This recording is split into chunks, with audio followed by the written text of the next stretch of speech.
Hello Summers and welcome back to another ProGuides video. My name is Nathan Ng and today I'll be covering some of the strongest new meta builds that have been destroying solo queue in Season 10. The meta has shifted quite a little bit recently and there's been a ton of things to cover in every single role. Also, a decent chunk of the player base from Iron 4 to Diamond 1 haven't actually caught on to these builds yet, so abuse them in ranks before they start to figure it out. And lastly, today's question of the day is, what unique build have you started to find success in recently? Me personally, I love playing full crit Thresh ADC. I find it really enjoyable to set up your own kills by hooking your opponent and then one-shotting them. If you guys want to climb in League of Legends, make sure you check out our website, ProGuides.com, as well as our YouTube channel, as we're constantly releasing content to help you improve. Get yourself a challenger coach and climb today. Even players like Nightblue, Bunny Fufu, BoxBox, and Loco Doco support ProGuides. So, what are you waiting for? Click the link in the description and start improving right now. And with that being said, let's jump right into the video. Let's start with the role that had the biggest meta shift this season, which are the supports. So, engaged supports like Leona and Nautilus are dominating the meta, but what's changed drastically is the builds that they're going to be using. Traditionally, these supports would be taking Aftershock, Demolish, Bone Plating, and Overgrowth, followed by Inspiration second for Free Boots and Cosmic Insight. Then for builds, it would have gone something like their support items into Moby Boots, Ziggs Convergence, Knight's Vow, Redemption, and a Locket. However, this build is no longer optimal and you must stop using it. And I repeat this one more time because this is really important. Stop using that build. The latest build for supports goes something like this. Starting off with the items, you want to get your fully completed support item into Moby Boots and then Gargoyle's Stone Plate. Then either a Shirelia's Reverie or Righteous Glory into a Knight's Vow or Mikhail's Crucible depending on the enemy team, and then a Locket. Then for the runes, you want to take Aftershock, but instead of taking Demolish, take Fonts of Life. This rune helps you so much during those team fights and it synergizes really well with your new items like Gargoyles and Righteous. Then in the third row of the Resolve tree, you want to take any of the three options that you think will be best. However, we still recommend the standard Bone Plating. And in the last row, we see most players moving out of Overgrowth and moving into Unflinching. This is mainly because they don't need the extra HP anymore since they literally have doubled their HP bar from Gargoyle's Stone Plates active. Then for secondary, you want to take Stopwatch instead of Free Boots because it reduces the price of your Gargoyles. And for the last rune, you can either go Cosmic Insight or Minion Dematerializer. However, the Dematerializer is only used for those supports who like roaming a lot, so Cosmic Insight should be default. Now the reason this build is so effective is because these items will make you the tankiest champion in the game while also being extremely cheap, like I was in my last relationship. For example, the support item only costs 400 gold and it upgrades itself for free. Then, buying mobility boots only costs 900 gold because they're the cheapest tier 2 boots in the game. As for the Gargoyle Stone Plate, it only costs 2250 gold instead of 2500 gold since you have the broken stopwatch. Also, once you purchase your Gargoyles, you're also essentially the most unkillable champ in the game since you're getting 80 MR plus armor, 60% damage reduction, and doubling your total HP bar. In addition to that, you also have Aftershock, which adds on to your tankiness. And lastly, Shirelia's Reverie only costs 2050 gold, which is honestly super cheap. On top of that, you're also adding more synergy and value to your kit by opting out for things like Locket and Gargoyles or Gargoyles and Font of Life. If you main support, then give this build a try. There's a reason why the vast majority of pros have stopped building Ziggs and Redemption as their first two items. Next up, let's talk about the junglers. So the jungle meta has taken a complete shift in recent patches. First off, most junglers who opted out for Dominion as their primary rune page have completely switched out to Conqueror. So champs like Elise who took Electrocute or Rek'Sai and Shinzao who took Halo Blades are all now taking Conqueror. This rune is just super overpowered and helps you win those skirmishes because of its constant healing and damage stacking. Even junglers like Echo, Talia, and Graves are slowly starting to make the change to Conqueror, so make sure to give this a try. Also for the secondary runes, the most common rune page setup in the previous patches was Inspiration for Free Boots and Cosmic Insight. However, the standard secondary rune page now is Nimbus Cloak and Water Walking. This setup is incredibly powerful, and Nimbus Cloak is probably the most underrated rune in the game. Your ganks become so much stronger and it also pretty much allows you to have a blue smite passive while building a red smite. Since you gain so much movement speed after using a summoner spell, your ganks are a lot harder to escape from. Also, one thing to know in the jungle meta is that a lot of players have been starting to abuse Umbral Glaive. For those of you who are unaware, this item gives you 12 lethality, 50 AD, 10% CDR, and also gives you a blackout passive which reveals and instantly kills enemy wards. However, the best part of this item is that it only costs 2400 gold. This is dirt cheap considering that you'll be making a sixth of its cost from clearing enemy wards. In addition to that, junglers have completely stopped taking eyeball collection and are now opting out for zombie ward because of this item. Once you purchase this, it becomes so easy to get those max stacks on zombie wards since you'll be clearing vision left, right, and center, or in this case, bottom, mid, and top. Champions like Lee Sin, Jarvan, Graves, Kha'Zix, Kayn, and so many more are getting this item second as it's extremely powerful.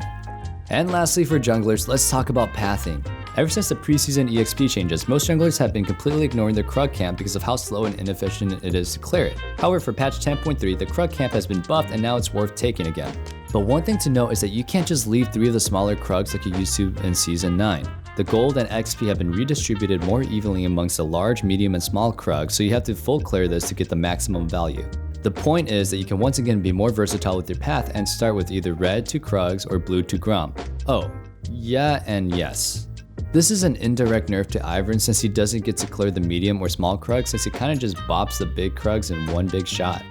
That's it for the junglers, now let's move on to the AD carries. So recently, crit items like Cloak of Agility and Storm Razor have been receiving a lot of nerfs. Due to these nerfs, a lot of AP carries have been introduced to the bottom meta, and most of them are stronger than the traditional ADCs. The most notable one is Talia, since this champion has literally hit rank 1 in Korean Challenger. The reason why this pick is so effective as an AP bot laner is because of her burst with her W and E. Talia is a champion who can do an incredibly high amount of burst damage, but is also balanced around the fact that she's super difficult to land her W combo. However, with champions like Nautilus, Leona, Blitzcrank, and Thresh being meta and having so much lockdown, her combo is 100% guaranteed to land. There are also a lot of other mages rising in popularity like Cassiopeia, Veigar, Syndra, Heimerdinger, and Ziggs, and these 5 champs work really well with lockdown supports. However, they've also been doing really well with Nami as her support because of a few buffs that she received recently. Her E will now allow spells as well as auto attacks to proc the bonus damage and slow effects, which synergizes with these bot lane mages perfectly. And lastly, for the AD carries, let's talk about a build that's been completely forgotten about, but a few challenger players are still abusing it. So during the preseason, there was a build for champs like Miss Fortune or Caitlyn where you stack Doran's blades. However, that build was quickly overshadowed by the discovery of 4 crit cloak stacking, which has been gutted in patch 10.2. However, the 4 Doran's blade stack build is still insanely strong and you should abuse this in ranked next patch. Most players have forgotten about this, but it still remains as one of the free low lane stopping builds, so give it a try. Now moving on to the mid laners. The mid lane meta only sees a few major changes in the recent patches, and the biggest ones are to Ludens and Morello.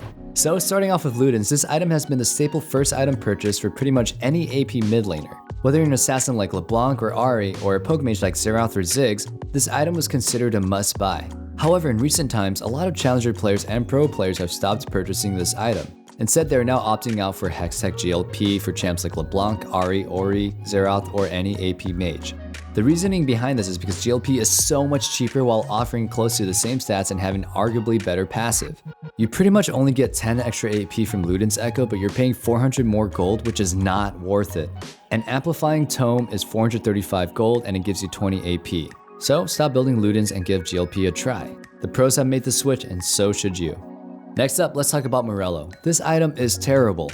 Don't get me wrong, it's still a crucial item against comps with lots of healings, but the stats it offers for the price is just not worth it. It also turns out that the pros have caught on to this and they have stopped completing this item after their Oblivion Orb purchase. Since Oblivion Orb gives you 15 Magic Pen, 20 AP, and 200 HP, you're essentially paying 1400 gold for 50 AP and 100 health, which is not worth it at all. You can instead invest that 1400 into so many different items that will grant you stats with better value. So the next time you're thinking about getting a Morello, take a look at the enemy team. If they don't have a lot of healing, then just stick to Oblivion Orb and complete it into a Morello's as your last item. If they're building a lot of MR, then you don't have to bother with the Oblivion Orb and just get a Void Staff instead. Alright, now moving on to the final section, which is the top lane. So right now in the top lane, there are a ton of bruisers and tanks in the meta like Ornn, Sett, Renekton, and Camille. However, ranged top laners who aren't traditionally supposed to be in the top are stronger than ever right now. Even janky stuff like Soraka, Sona, Twisted Fate are all stronger than your average bruiser. And then once you get to the actual picks like Cassiopeia, Quinn, Ryze, and Vladimir, they become so incredibly powerful at the highest levels of play. Most of the melee champions can't actually play the game against these guys because the top lane has very little jungle pressure. This is mainly due to elemental drakes playing such a big role in the outcome of the game, so junglers are forced to play around the bottom half of the map, which is also kind of crazy because no matter what game I'm playing, the jungler never seems to gank anywhere.